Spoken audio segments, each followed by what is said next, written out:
Isra dan Mi'raj adalah peristiwa diperjalankan Nabi Muhammad dari Baitullah Al-Haram Mekah ke Baitul Maqdis.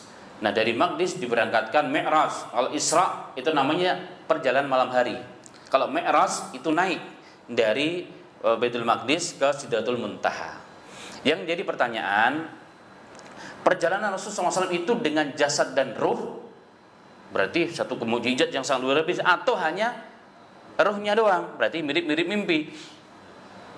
Ini sempat diperdebatkan oleh ulama. Tetapi kalau kita merujuk menurut ahli tafsir Ahlussunnah wal Jamaah, ketika Allah mengatakan subhanalladzi asra bi 'abdihi, maha suci Allah yang telah memperjalankan hambanya ya di malam hari, minal masjidil haram ila masjidil aqsa, masjid haram ke masjidil aqsa. Nah, ketika Allah menyebutkan hamba, kalimat hamba itu dikatakan hamba jika jasad dan ruhnya masih menyatu, itu katakan hamba sempurna di dunia ini.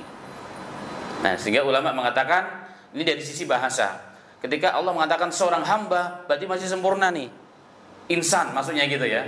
Ingin mengatakan seorang insan berarti jasad dan ruhnya masih nyatu. Itulah yang diperjalankan oleh Allah. Itu dari sisi bahasanya. Makanya Allah menyebutkan hamba dari malam hari sampai ke sana. Yang kedua adalah kalau kita merujuk kepada seluruh hadis-hadis Rasulullah SAW, memang semua menunjukkan bahwa yang diperjalankan di malam hari dari Masjidil Haram Mekah ke Baitul Maqdis, dari Masjid Mi'raj naik ke atas Sidratul Muntaha, itu dengan jasad dan ruhnya. Itu seluruh hadis yang bercerita tentang hal tersebut. Tidak ada satupun hadis yang menunjukkan bahwa Rasulullah hanya diberangkatkan dengan ruhnya saja. Berarti sama dengan mimpi. Kalau cuma mimpi nggak ada keutamaannya.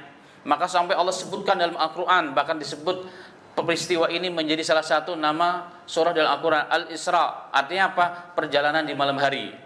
Dari mana? Masjidil Haram ke Masjid Baitul Maqdis. Kenapa? Peristiwa yang sangat mencengangkan. Peristiwa yang secara logika manusia nggak nyampe sebenarnya. Apalagi di zaman itu. Dan itu bukti tentang mukjizat yang Allah berikan kepada Nabi kita Muhammad sallallahu alaihi wasallam. Sisi lain, kalau kita lihat dari sisi kehidupan modern, berarti kendaraan apa yang dinaiki oleh Rasul? Kan itu jadi pertanyaan. Kalau perjalanan zaman dahulu biasa, naik unta ataupun kuda, ya jalan biasa maksudnya. Dari Mekah ke Baitul Maqdis itu sebulan sekali jalan.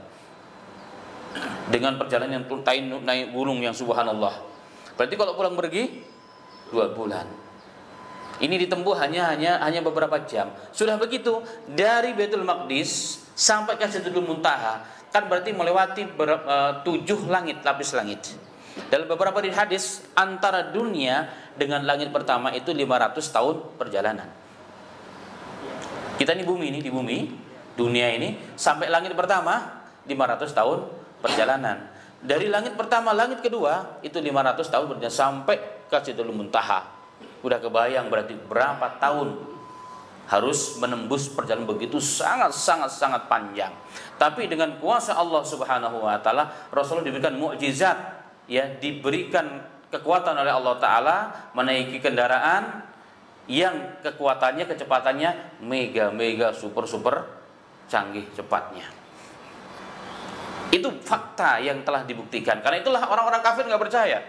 Makanya kalau begitu sangat mencengangkan, apalagi di awal-awal Islam ketika Rasulullah pulang dari Sidratul Muntaha, dari Baitul Maqdis sampai ke Mekah, Rasulullah sampaikan kepada umat orang-orang Quraisy, nggak ada yang percaya. Bahkan umat Islam pun sebagian goyang. Kecuali siapa? Abu Bakar As-Siddiq.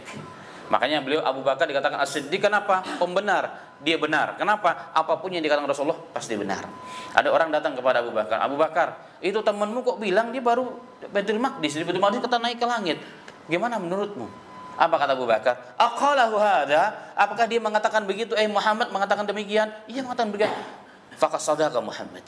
Benar apa yang dikatakan oleh Nabi Muhammad sallallahu alaihi wasallam. Jadi Abu Bakar begitu yakin, tanpa bertanya, tanpa data, tanpa fakta, tanpa bukti, jika Nabi Muhammad yang mengatakan pasti benar. Makanya beliau digelari sebagai As-Siddiq, Abu Bakar As-Siddiq. Kenapa? Karena membenarkan apapun yang datang dari Nabi kita Muhammad sallallahu alaihi wasallam. Jadi kesimpulannya, ini peristiwa yang sangat dahsyat, yang sangat luar biasa dalam sejarah Islam, dan merupakan hadiah dari Allah sesungguhnya. Ketika Rasulullah telah mengalami peristiwa yang begitu sangat menyakitkan hatinya. Ini disebut dengan amul huzan, ya, tahun kesedihan, nanti akan kita pelajari. Karena Rasulullah dan orang-orang yang satu kabilahnya Rasulullah, ya kan, itu diboikot selama 3 tahun lebih.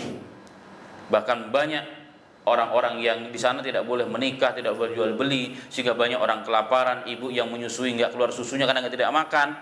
Bahkan istrinya tercinta yang pertama meninggal dunia, tambah lagi pamannya pun juga meninggal dunia. Padahal selama ini 2 orang inilah yang paling berjasa, yang membela, mendukung, menjaga Nabi Muhammad dalam dakwahnya. Tapi dipanggil oleh Allah. Rasulullah sudah nggak ada pergantungan kepada siapapun, maka Allah perjalankan, ya, di malam hari sebagai hadiah dari Allah kepada Nabi kita Muhammad Sallallahu Alaihi Wasallam. Di sanalah diperlihatkan segala hal oleh Allah kepada Rasul. Itulah kesimpulan dari Isra al Mi'raj, bahwa beliau dijalankan dengan jasad dan ruhnya Sallallahu Alaihi Wasallam. Demikian mungkin secara singkat. Nah.